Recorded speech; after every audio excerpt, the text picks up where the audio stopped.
If you stayed up for Monday Night Football, you didn't watch a game. You watched Legacy trying to pretend it still had oxygen. Welcome back to Sus Sports, where we perform a biopsy on a professional failure while the body is still warm. If you stayed up for Monday Night Football, you didn't watch a game. You watched Legacy trying to pretend it still had oxygen. The Houston Texans didn't just beat the Pittsburgh Steelers 30-6. They removed Aaron Rodgers from relevance. They handed Mike Tomlin a record-tying 7 straight playoff loss. This wasn't chaos. This was a controlled shutdown, a sports equinox moment. Well, the moon didn't just block the sun, it laughed at it. The death of the master narrative. For weeks, the media sold you the apprentice versus the old master. What we actually saw was the apprentice being average and the master being exposed. Let's get into it. CJ Stroud fumbled 5 times, lost 2, threw a pick.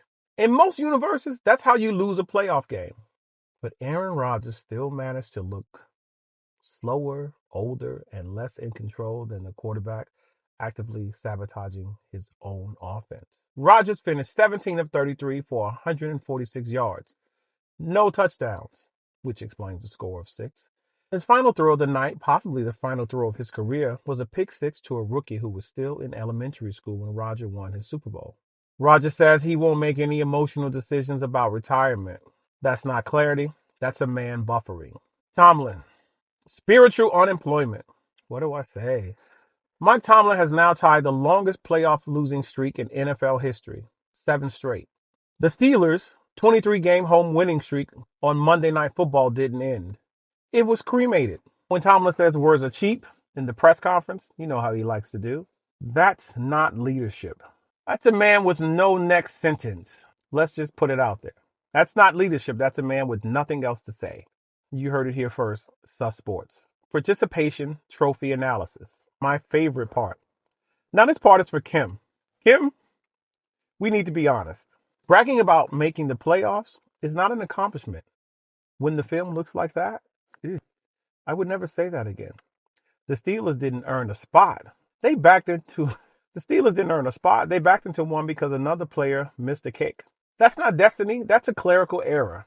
They haven't won a playoff game in nearly 9 years. 9. And last night, 3.1 yards per play. Kim, respectfully, that was varsity football. This isn't hate. This is data. Texans defensive cult. The real story. Houston's defense generated negative 33 EPA. That's the lowest by a playoff. That's the lowest by a playoff defense in over a decade. They scored more points than the Steelers' offense. They turned Stroud's mistakes into background noise. That's not luck. That's identity. That's defense saying, you can be human. We will be monsters. This wasn't an upset. This wasn't chaos. This was exposure. Plain old exposure. To the Packers faithful. The redemption delusion. We also need to address the Green Bay fans currently wandering the streets of Wisconsin of sore loser psychosis. You were hoping Aaron Rodgers would redeem Green Bay by eventually meeting and beating the Bears in the AFC Championship. First, get a map. The Bears are in the NFC.